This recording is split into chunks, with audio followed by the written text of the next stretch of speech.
할렐루야. 옆 사람과 인사합시다. 함께 예배에서 행복합니다. 네.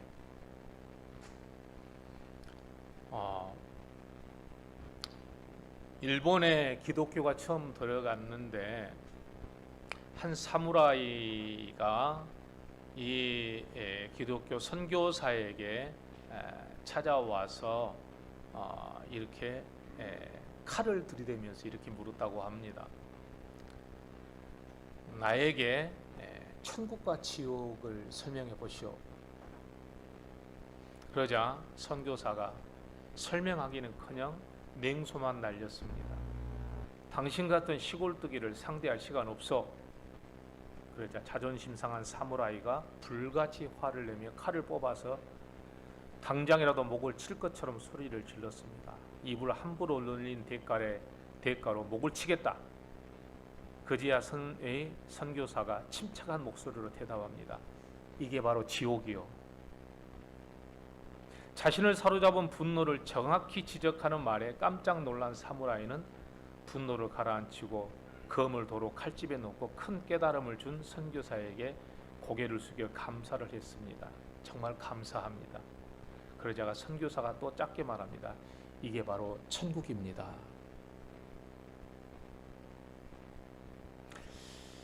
우리는 어떤 것에 맹목적으로 사로잡히는 것이 있고 때로는 무엇인가를 깨닫고 알아채는 것이 있습니다. 깨닫지 못할 때는 지옥 같은데 깨닫고 나면 어쩌면 그렇게 하나님 나라 같은지. 오늘도 우울하네 라고 생각하면 슬픈 감정이 깊어집니다. 그런데 내가 이상하게 슬픈 감정을 느끼고 있네? 라고 생각하면 금세 나는 깨달음이 옵니다. 또 어떤 사람이 화나게 하면 저 사람 정말 나를 화나게 하네? 하면 무엇인가의 맹목적인 감정에 사로잡혀 분노가 증폭됩니다. 그런데 왜 내가 분노하고 있지? 라고 한 번만 물어보면 금세 깨달음이 옵니다. 창문을 통해서 보는 것과 창문을 보는 것으로 초점을 바꾸라는 말입니다. 오늘 우리가 진정 맹목적으로 살아왔던 지난 일주일간의 삶 속에서 우리가 보지 못한 것들을 오늘 하나님의 나라를 보고 깨달아지고 하나님께서 오늘 내 안에 깊은 은혜를 주시는 것을 깨닫고 오늘 이곳이 하나님 나라구나 하는 은혜가 충만한 시간 되기를 주 이름으로 축복합니다. 축복합니다. 네, 그렇습니다. 오늘 저는 바로라고 하는 이 파라오, 이집트의 왕이 꿈을 꾸었는데 두 가지 꿈을 꾸었다. 하나는 아름답고 살찐 암소가 나일강에서 올라와서 그 나일강의 옥토에 기름진 땅에서 자란 풀을 뜯어먹고 있는데 갑자기 또 7마리 흉하고 파리한 소가 와서 잡아먹어버리더라. 또 하나는 무성하고 충실한 7 이삭이 나왔는데 곧바로 가늘고 동풍에 마른 7 이삭이 나오더니 그 7 이삭을 삼켜버리더라 라고 하는 이 꿈을 해몽하지를 못하여서 급기야 모든 사람이 긴장하고 있을 때 이 술 맡은 간원장이 2년 동안이나 요셉을 잊어버렸는데 그때서야 히브리 청년 요셉을 기억하고 왕에게 죽었다 하는 마음으로 그에게 고백하죠. 그때 바로가 어째요? 빨리 가서 데려와라 라고 명령을 합니다. 그러자 요셉이 드디어 오랜 세월 감옥에 갇혀 있었던 요셉이 감옥에서 풀려나는 놀라운 역사가 일어나게 됩니다. 그리고 바로에게 나아갑니다. 그때 15절 다 같이 읽어봅시다. 15절 16절까지 함께 읽어보겠습니다. 시작. 바로가 요셉에게 이르되 내가 한 꿈을 꾸었으나 그것을 해석하는 자가 없더니 들은즉 너는 꿈을 들으면 능히 푼다 하더라. 요셉이 바로에게 대답하여 이르되 내가 아니라 하나님께서 바로에게 편안한 대답을 하시리이다. 아멘. 놀랍지 않습니까? 요셉은 자신이 꿈을 푸는 능력이 있다고 말하는 바로에게 이렇게 말합니다. 내게 능력이 있는 게 아니라 그 꿈을 해석하시는 분은 하나님이시고 하나님께서 대답을 하실 것입니다.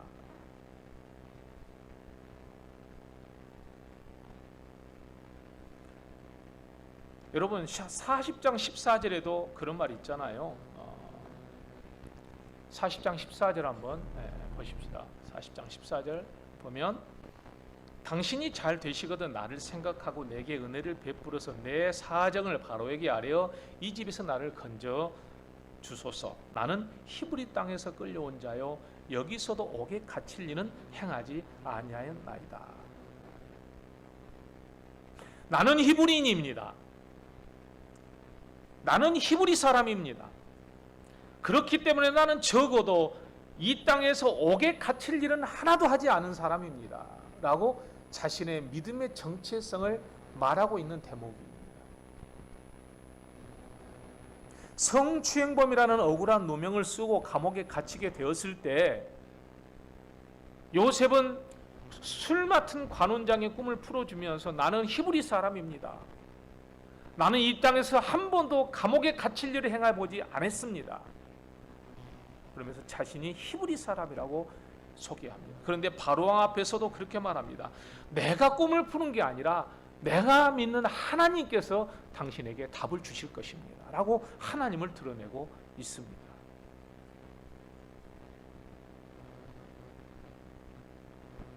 요셉이 자신을 히브리 사람이라고 소개한 이유가 뭘까요?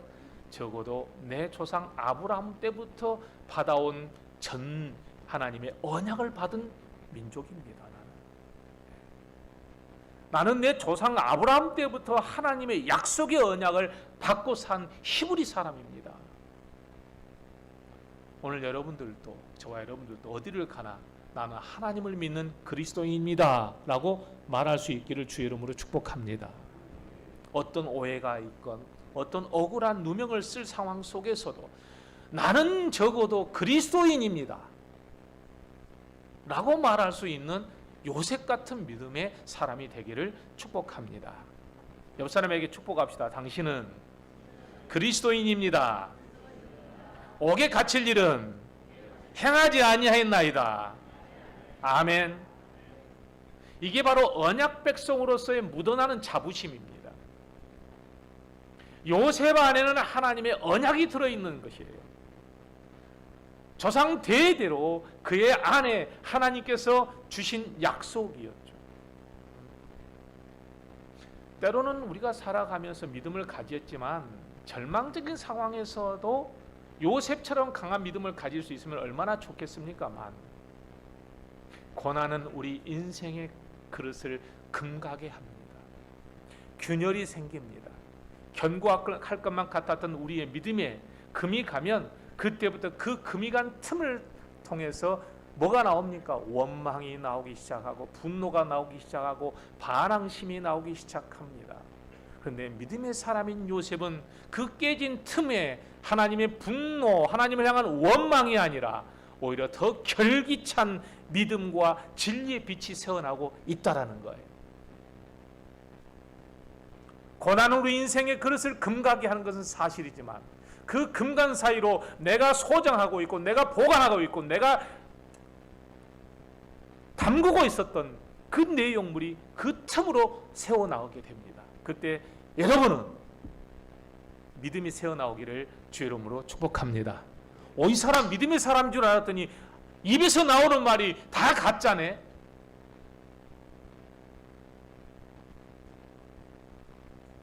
나는 히브리 사람입니다 라고 말했을 때 그의 깨진 금간 그릇 사이로 그의 담고 있었던 진리의 빛이 새어나고 있는 거예요.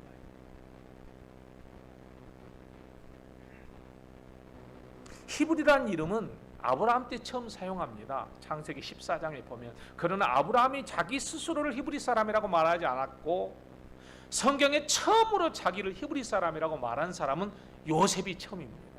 그만큼 그는 아브라함이 받았던 하나님의 언약의 축복에 대해서 자부심을 가지고 있었던 사람이고 자기가 하나님을 믿고 있는 것에 대해서 매우 자부심이 강했던 사람. 그래서 보디발의 아내가 그를 유혹했을 때도 내가 어찌 이렇게 큰 악을 하나님 앞에 범할 수 있겠나이까 라고 말할 수 있었던 것도 뭐예요? 그가 금이 간 그 틈 사이로 하나님의 빛이 드러나고 있는 것을 볼 수가 있습니다.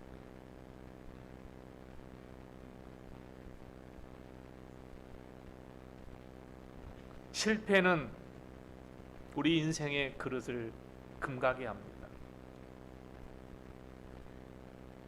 그러나 요셉은 언제나 히브리인이었습니다. 채색 옷을 입을 때도 히브리인이었고 채색 옷이 벗겨질 때에도 히브리인이었고 보디발의 밑에서 잘 나갈 때도 히브리인이었고 그 감옥에 갇힐 때도 히브리인이었습니다. 오늘 저와 여러분, 히브리 사람이란 말은 강 건너온 자라는 뜻입니다. 이불이라는 말에서 나왔는데요. 한번 따라서 합시다. 강 건너온 자. 그렇죠? 이 말은 여호수아서 24장 2절에 나와요. 왜 강 건너온 자라고 했는가? 여호수아서 24장 2절 한번 읽어봅시다. 3절까지 시작.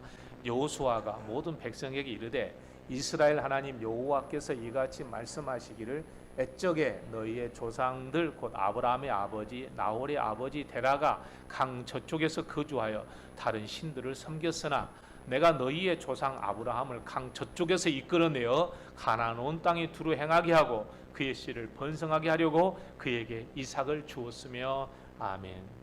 하나님은 여러분 아브라함을 강 건너오게 하였습니다. 또한 하나님은 이스라엘 백성들을 애굽에서 430년 동안 종살이하다가 홍해를 건너게 하셨습니다. 마지막에 여호수아는 약속의 땅으로 들어가기 위해서 어째서요? 요단강을 건너게 하여 주셨습니다. 그래서 그들은 히브리인입니다. 여러분들도 물과 성령으로 세례를 받아 저 세상에서 어둠에서 빛의 나라로 강 건너 온 줄 믿습니다. 나는 약속의 자손. 약속의 자손입니다. 혈통으로 계보가 이어진 것이 아니었어요. 아브라함, 이스마엘, 에서로 이어져야 될 것을 아브라함과 이삭과 야곱으로 이어졌습니다. 그것은 뭐예요? 언약의 계보입니다.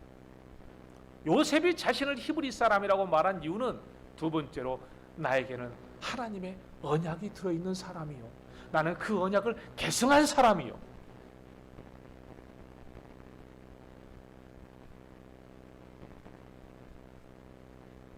그런 사람이 내가 감옥에 갇힐 일을 했겠습니까? 하나님의 언약을 모르는 사람은 물질적 성공이나 세상에서 명예나 출세를 하면 하나님의 언약이 이루어졌다고 착각하지만 그것은 잘 모르고 하는 말입니다. 내가 인류대학에 수석으로 들어가면 하나님의 언약이 이루어졌다고 말하는 것도 잘못된 착각입니다. 요셉은 지금 감옥에 갇혀 있었지만 그는 언약의 사람이라고 자랑하고 있습니다.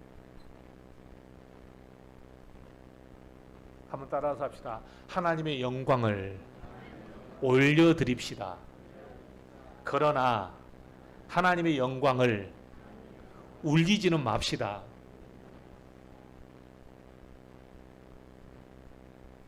하나님께서 아브라함에게 주신 언약에 세 가지 있잖아요. 하나는 첫 번째 언약은 뭐예요? 내가 내게 보여줄 땅으로 가라. 내가 너를 약속의 땅, 젖과 꿀이 흐르는 땅으로 인도할 것이다.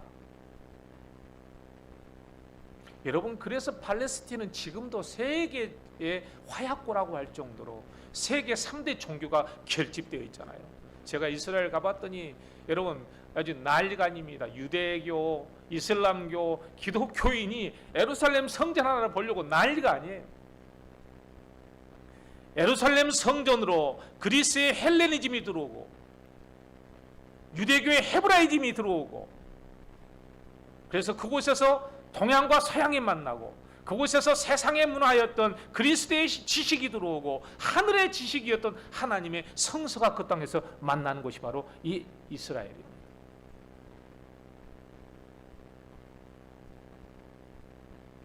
두 번째 언약은 뭐예요? 내가 너로 큰 민족을 이룰 것이다. 그 결과 어째서요? 아브라함의 자손이 지금 이 세상의 세계 인구의 3분의 1을 차지합니다. 여러분, 책 하나 소개시켜 드릴게요. 지리의 힘이라는 책이 있습니다. 이건 TV에서도 아주 나올 만큼 아주 유명한 책인데, 팀 마샬이라고 하는 분이 쓴 책이에요. 저 책의 내용은 어떤 내용이냐면 땅이 가지고 있는 힘이 어마어마하다라고 하는 거예요. 그래서 그 저자는 세계 강대국들을 분석해 놨습니다. 아시아권의 중국, 북미의 미국, 그리고 러시아, 유럽의 EU,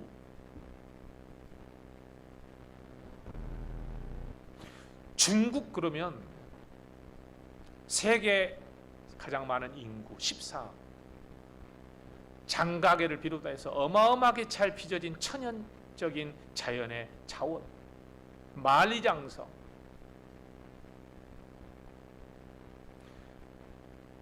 중국은 고대로부터 강대국이 될 만한 지리적 조건을 가지고 있었다고 말합니다.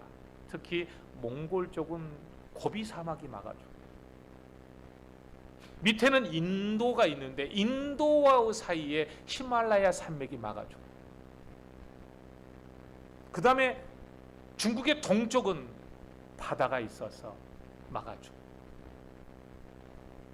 그래서 여러분,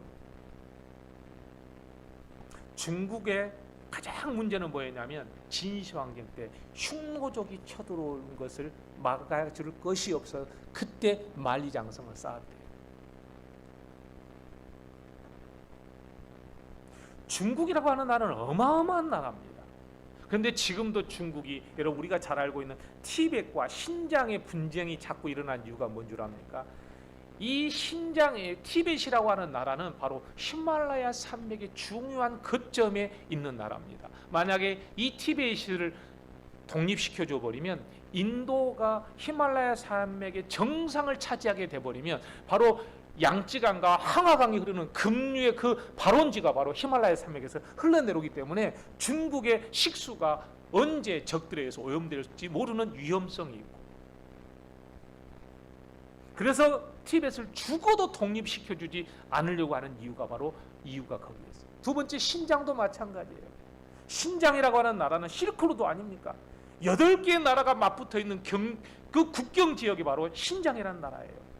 근데 이곳에서 심지어 유전까지 터지고, 이곳에 중국의 가장 중요한 핵실험장이 있고, 어떠하든 신장을 독립시켜줘서는 안 됩니다. 그래서 그들은 달래고 돈 갖다 뿌리고 중국 노동자들 갖다 대거하고 거기서 이주시켜서 그걸 살게 해버리고 무지하게 탄압하는 이유가 바로 거기에 있습니다. 왜요?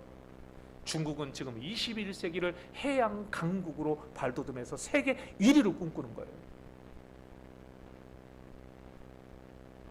미국이 지금 힘이 약해지니까 그 틈을 딛고 어쨌습니까? 미군이 필리핀에서 막 독립운동하고 난리잖아요. 미군 철수하라고 그러니까 나가니까 그 틈을 이용해서 중국이 동중국과 남중국해를 장악해버려요.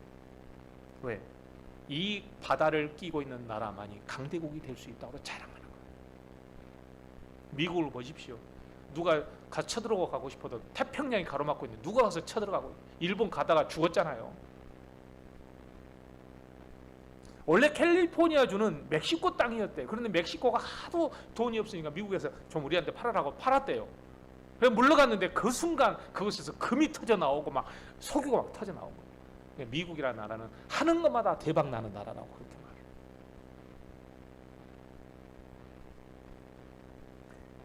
세상 사람들도 땅이라고 하는 것이 얼마나 중요한 것인가를 분석하고 있어요. 그런데 21세기를 사는 오늘 이런 땅의 중요성을 강조하고 있는 이전에 이미 하나님은 인류 최초의 아브라함에게 내가 너에게 젖과 꿀이 흐르는 땅으로 인도할 것이라고 약속해 주신 거예요.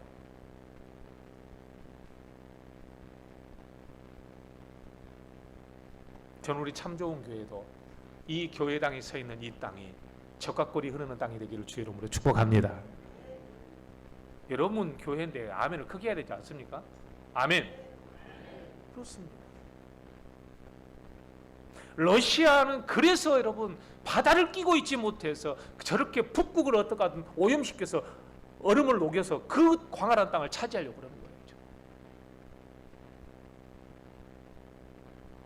세계를 보는 눈이 이렇게 어마어마한데 여러분 성경 속에 이 놀라운 실마리들이 다 들어있는데 얼마나 성경이 귀한 말씀입니까? 한번 따라서 합시다. 하나님의 말씀을 귀하게 여깁시다. 그렇죠. 요셉은 하나님께서 나에게 언약을 주셨습니다라는 거예요. 약속의 땅을 주시기로 했습니다. 그렇죠? 큰 민족이 되게 할 것입니다. 네 이름을 창대케 할 것이라고 했습니다.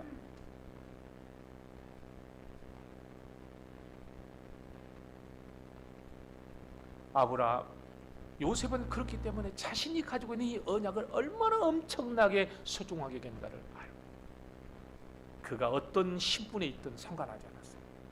신분보다 더 높은 게 신에 계시고 하나님을 믿는 믿음입니다. 여러분 동의하신가요? 동의하신가요? 어떤 상황 속에서도 요셉은 자신이 히브리임을 자랑스러워요. 그래서 어떤 억울한 일을 당해서도 옥에 갇힐 만한 일을 하지 않았다고 자기 자신의 믿음에 대해서 자부심을 가지고 있었던 거예요. 어떤 분은 그래요. 아이고 집사님이시네요. 아이고 제가 뭐 집사겠습니까? 잡사예요, 잡사. 저는 그런 분들을 보면 다시 한번 봐요. 아, 저분 안에는 뭐가 들었지? 여러분 잡사를 하지 마십시오. 여러분 자신이 부끄러울지 모르나 여러분 안에는 여러분 금과 같은 하나님의 말씀이 들어있는 줄 믿습니다. 믿습니다. 자랑해. 나는 보잘것없는데 하나님이 나를 이렇게 사랑하신다니까요. 글쎄. 20년 동안 교회 안 다니는데 오늘 또 오게 오셨네. 네? 감사하고 감사.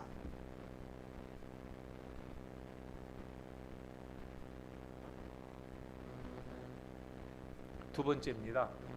한번 따라서 합시다. 믿음으로 빚어진 그릇은 깨져야 빛이 납니다. 여러분 고난은 여러분이 가지고 있는 믿음이 새어나가게 하는 기가 막힌 기회입니다. 고난이 왔다고 너무 두려워하지 말고 절망하지 마십시오. 내 금가고 틈간 그 틈 사이로 그 틈을 사이로 여러분의 믿음과의 빛이 새어나오기를 주의 이름으로 축복합니다. 요셉의 인생은 감옥에서 묶이는 세월을 보냈지만 그것은 인류의 묶인 운명을 풀어주는 위대한 하나님의 프로젝트였습니다. 만약에 요셉이 2년 전에 풀려났더라면 그는 보잘것없는 소시민으로 살다가 말았을 겁니다. 그런데 2년 후에 여러분 놀랍게 가장 거대한 스케일인 바로의 왕궁에서 데뷔를 합니다. 얼마나 하나님의 스케일이 크신가요? 다 꽁꽁 묶여서 조마조마하고 있을 때 요셉이 담대하게 나가서 하나님께서 풀어주십니다. 한번 따라서 하나님께서 풀어주십니다. 아멘. 여러분의 인생도 하나님께서 풀어주실 줄 믿습니다. 바로까지도 두려워서 자기 꿈에 이 미스테리를 풀지 못해서 괴로워하고 있을 때 요셉이 가서 여러분 풀어줍니다. 우리 그리스도인은 하나님의 말씀으로 풀어주는 사람인 줄 믿습니다. 아멘. 크게 좀 합시다. 아멘 하는 사람만 축복 받으세요.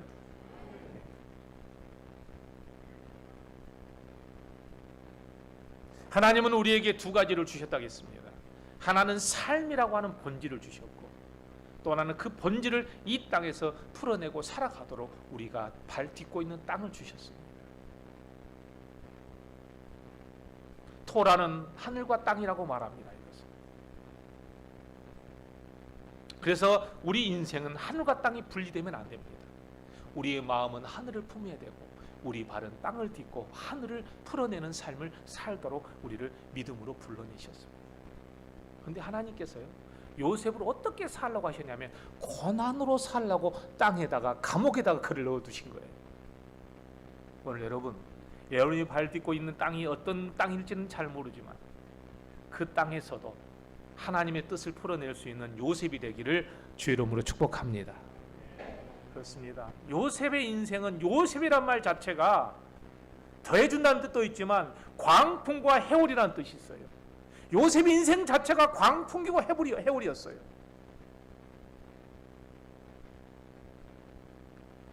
하나님은 왜 요셉에게 광풍을 일으키셨습니까?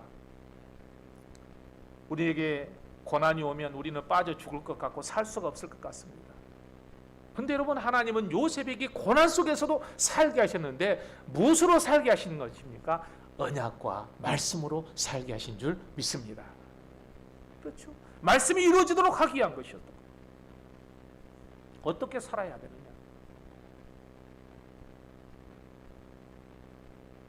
하나님은 광풍 속에서 요셉의 삶을 광풍으로 들어가게 하시고, 고난의 애굽으로 들어가게 하시고, 감옥에 들어가게 하시고, 그런데 놀랍게 요셉은 그럴 때마다 그의 깨진 틈 사이로 하나님의 진리의 빛이 새어나고 있는 거예요.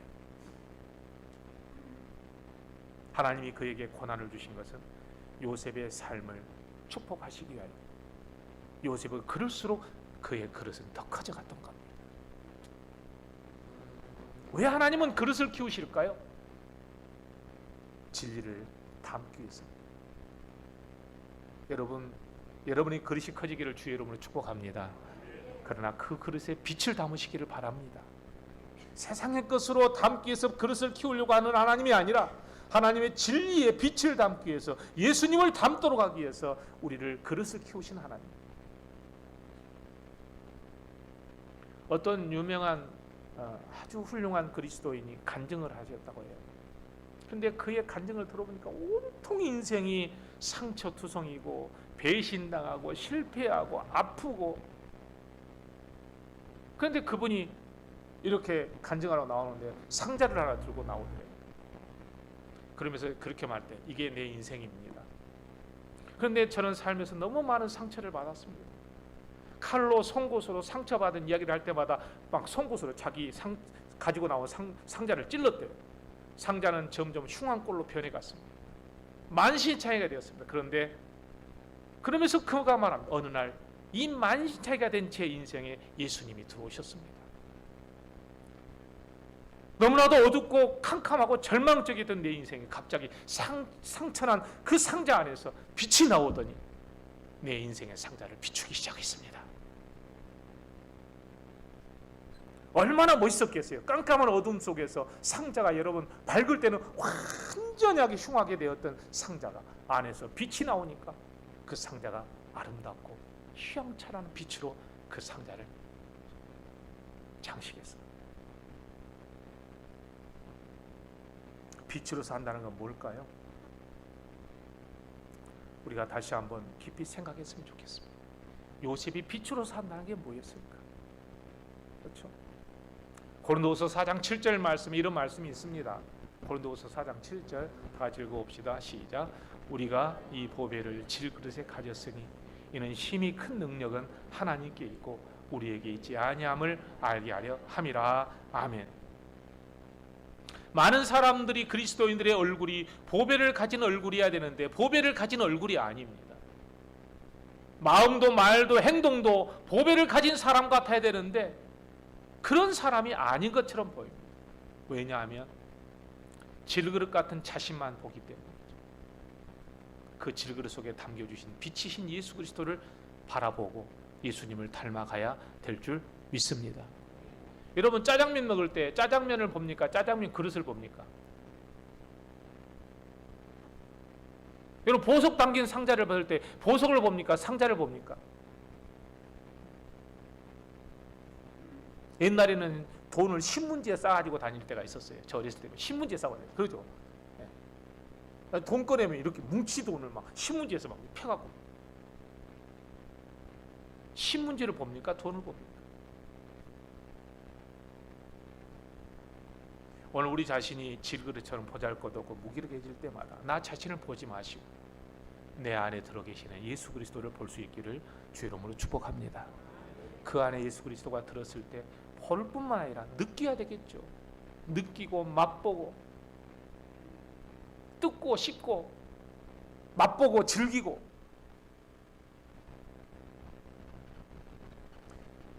애굽 왕자 모세는 자신의 힘과 열정으로 동족들을 구할 수 있을 줄 알았어요. 그러나 그는 살인자로 광야로 도망치고 말았습니다. 하나님이 힘을 빼신 겁니다. 광야에 내몰아내고도 하나님은 여전히 모세에게 지나치게 힘이 들어갔다고 생각하셨는지 40년 동안 내버려 둬버립니다. 힘이 다 빠진 것 같았죠. 그러나 어느 날 하나님께서 80살 먹은 모세에게 찾아옵니다. 모세야, 모세, 주여 네 희원이니까 너는 내가 너를 애굽으로 보낼 테니 네 동족을 애굽의 바로에게서 데리고 나와서 내가 인도할 땅으로 가라. 그때 출애굽기 3장 11절에 이렇게 말합니다. 출애굽기 3장 11절 시작. 내가 누구에게 바로에게 가며 이스라엘 자손을 애굽에서 인도해 내리까. 아멘. 힘을 뺐다고 생각했는데 여전히 모세는 지금 누구를 보고 있어요? 뭘 보고 있어요? 자기 자신을.